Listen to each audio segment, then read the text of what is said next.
বউ হারালে বউ পাওয়া যায়, কিন্তু মা হারালে মা পাওয়া যায় না। এটা আমাদের সমাজে প্রচলিত একটা নোংরা কথা। অনেকেই এই কথা বলার সময় আবেগে গড়াগড়ি খেতে থাকে। এমন একটা ভাব দেখায় যা দেখলে মনে হয় মায়ের জন্য তার ভালোবাসার শেষ নেই, আর বউ যেন ডাস্টবিনের ময়লা, মন চাইলেই ছুঁড়ে ফেলে দিবে। এইসব ব্যক্তিদের উদ্দেশ্যে কিছু কথা। মা আর বউ এই দুইজন দুই মেরুর। একজন হলো জননী, আরেকজন হলো সহধর্মিণী। মা জন্মদাত্রী, যার কোনো তুলনা হয় না, আর স্ত্রী পরিপূর্ণতা দানকারী, যাকে ছাড়া আপনি অসম্পূর্ণ, অপরিপূর্ণ।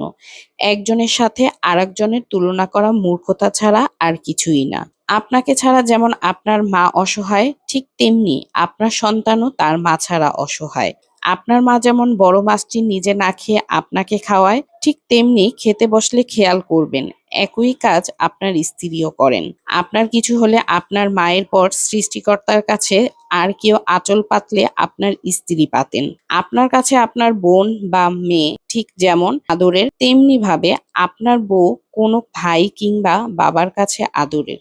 আপনার মৃত্যুতে আপনার মা যেমন সন্তানহারা হবে, ঠিক তেমনি ভাবে আপনার বউ হবে জীবন সঙ্গী হারা।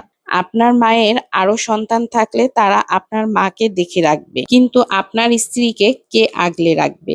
আপনার মায়ের অন্য সন্তান থাকলে তাদেরকে পেয়ে কিছুটা হলেও কষ্টটা কমে যাবে, কিন্তু আপনার বউয়ের আপনি ছাড়া তো আর কেউ নাই। আপনার মা অন্য সন্তানদের মাঝে নিজের বাকিটা জীবন কাটিয়ে দিবে, কিন্তু আপনার স্ত্রী কি নিয়ে বাঁচবে?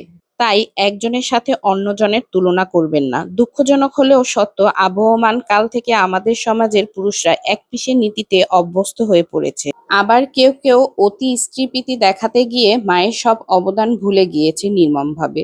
দুজন মানুষই আপনার জীবনে খুব গুরুত্বপূর্ণ, তাই এই দুজনের মধ্যে কখনোই তুলনা করবেন না। একজন হচ্ছে আপনার জননী, আর অন্যজন হচ্ছে আপনার ঘরণী, সহধর্মিণী, জীবন সঙ্গিনী, যিনি আপনার মৃত্যুর আগ পর্যন্ত আপনার পাশে থাকবেন।